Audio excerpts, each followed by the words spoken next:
ګرانو کتونکو دې وخت کې موږ د کابل چې کوم ګراونډ دی هغې کې سبا د پی ټي ایم جلسه کېدو کې ده او نن هلته کې موږ راغلي یو د دې خلکو ته به تپوسونه به دې کوو چې دې خلکو ته څه ستونزې څه مشکلات ورته شته دی او دوی ته په سوات کې اوس څه سیکورټي فراهم شوې ده که نه ده راځئ موږ سره یو څه تپوسونه وکړو احتیاطات میں کوئی مشکلات कुछ चेक पोस्टों पे रुकना पड़ा, उन्होंने शनाख्ती कार्ड वगैरह चेक किए, हमारी एंट्री वगैरह की, तो 2-3 जगह पे तो हुआ ऐसा, लेकिन बहुत ज़्यादा देर नहीं, 20 मिनट हमें ज़रूर रुकना पड़ा हर चेक पोस्ट पे। अभी आपके साथ जो जुल्म हुआ है वो जुल्म आप बता सकती हैं?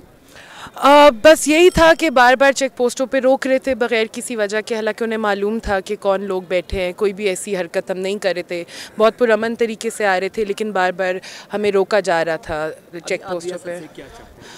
बस वही डिमांड्स है जो पश्तून तहफ़्फ़ुज़ मूवमेंट की डिमांड्स है और यही चाहते हैं कि जो जुल्म है, जो उनके साथ इस्तेहसाली एक तरीका सलूक रवा रखा गया उसको ख़त्म किया जाए, उनकी डिमांड्स को सुना जाए और जो अमन वो चाहते हैं वो इलाकों में दोबारा से बहाल हो। د منګوري عدالت راتلو پورې هیڅ مسله نشته، هیڅ خطر نشته. دا کوم چې تاسو لکه مېلمانه راغلي زه دوی یادوم چې دوی په لکه په لاره باندې چیک پوسټونه شته دي، بالکل پازاب شوي دي، ډېر تکلیف ورته ورکړی دی، ایسار کړي دي، تلاشانې ول اخیستې دي، خو خیر د خپل اعلی مقاصدو دپاره دا ډوسه مسله موږ ته نه، موږ دپاره مسله نه ده، د هغوی دپاره مسله نه ده لکه ټیک ده او نور هم داسې دغه مسلې خو الریډي موږ سره هم راځي، موږ ته هم هلته په چیک پوسټ باندې موږ هم ولاړي او روټین مسله چلیږي. په سوات کې دلته په ګراونډ کې دننه څه مسله راته شته؟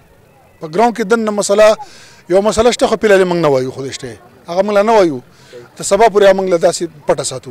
موږ دا ورته وایو چې سوات ته راوځي دا پیغام دا ورکړي چې موږ په خپله خاوره امن غواړو، موږ د نور د دهشتګردۍ جنګ نه تنګ شوي یو. دا کوم خلک چې علي وزیر صاحب موږ ګوري دوی باندې مخکې صوفي محمد راغلی او دوی باندې فضل الله راغلی او دوی هغه خلکو نه په یره کې دي، فرض کړئ تاسو نه فضل الله یا صوفي محمد جوړ نه شي.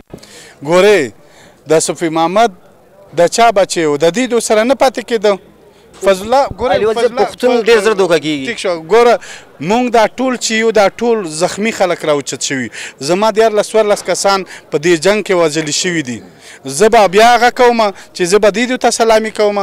ګورې دا جنګ مونږ دا وایو چې دلته د امن راشي، پښتون د په خپله خاوره باندې د عزت ژوند تر کړي، دا د دیدو پرپیګنډې دي.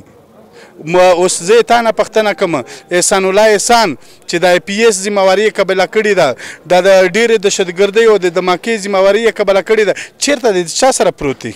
یا ما سره پروت دی، دغه ولس سره پروت دی، که دې د سره په چونۍ کې آزاد مهمان او ښه عیاشي ورته حاصله ده او د څومره انسانانو ژوند یې قبول کړی دی چې دا دماکې شوي دي. عبید الله محمد خیل سره تعلق لرم. عبید الله محمد خیل سره تعلق لرم. محمد خیل سره تعلق لري. عبید الله عبید الله وروره په سوات کله راغلی؟ یاره جلسې ته راغلی یو. څو ورځې دوه شوې؟ 2-3 ورځې مې کېږي دلته. 2-3 ورځې دوه شوې. دلته کې پاتې کېږي څه مسله ورته شته؟ او مسلې خو ډېرې دي لکه تنګوي زیات که نه چیک پوسټونه باندې. په چیک پوسټ نه ته راغلی ته دلته کې ناست تا ته څه مسله؟ دلته کې څه مسله شته؟ دلته کې څه مسله نشته نه. څه مسله ورته نشته دی؟ او خو په چیک پوسټونو باندې زیات تنګول کوي که نه، او تپوسونه کوي. بس دې دپاره کوي چې دا پښتون دی که نه، او تپوسونه درنه کوي. او په 2007 کې چې کوم واقعه وه هغې نه خبرې؟ نه. 2008 کې چې وه د هغې نه خبرې؟ نه. په لاره چې راتلې څه مشکلات وو؟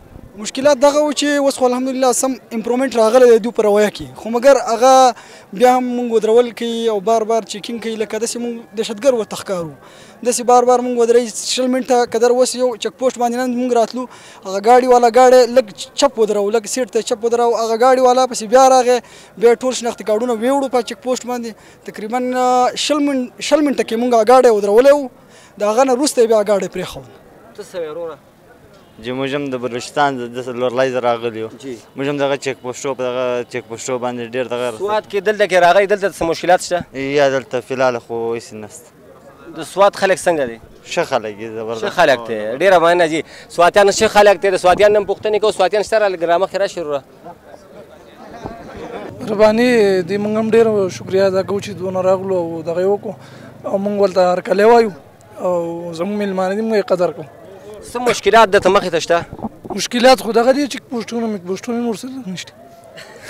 چیک پوسټ نو پرابلم جی چیک پوسټ مسله موږ ته د سره وجې نه راځي ګرانو کتونکو زه تاسو ته ووایم چې چیک پوسټونو مسله موږ ته د 2007-8 نه پس موږ ته شروع شوې وه او دا پوځیان چې موږ ته راغوښتي وو دوی ته موږ په ملکنډ کې ورته موږ هارونه اچول چې دوی راشي دوی زموږ تحفظ وکړي نن هغه مسله ده زموږ دارونه وړاندې کوي خو زه ډېر په معذرت سره وایم چې دغه څه مسله نه ده خیر دی دلته کې تاسو څه مسلې هغه ما ته وویلی شي دلته خو څه مسله نشته میلمانه راغلي موږ ورته هرکلی وایو نور څه دغه نشته سبا به انشاءالله جلسه کېږي او ټول به په جمع راځو صحیح شو ډېره مننه ګرانو کتونکو تاسو زموږ د وروڼو خبرې ترې واورئ زموږ وروڼه وایي چې موږ ته په چیک پوسټ باندې لږ مشکلات وو لیکن په سوات کې موږ ته امن دی نو دې نه دا ثابته ده چې په سوات کې امن دی لیکن زموږ د وروڼو چې کومې مطالبې دي دوی هغې دپاره به سبا جلسه کوي زموږ د پروګرام وخت هم په ختمېدو دی د کیمرامین روما خان سره سمد انجم له اجازت ورکوي په لوی الله مسپارم د الله په امان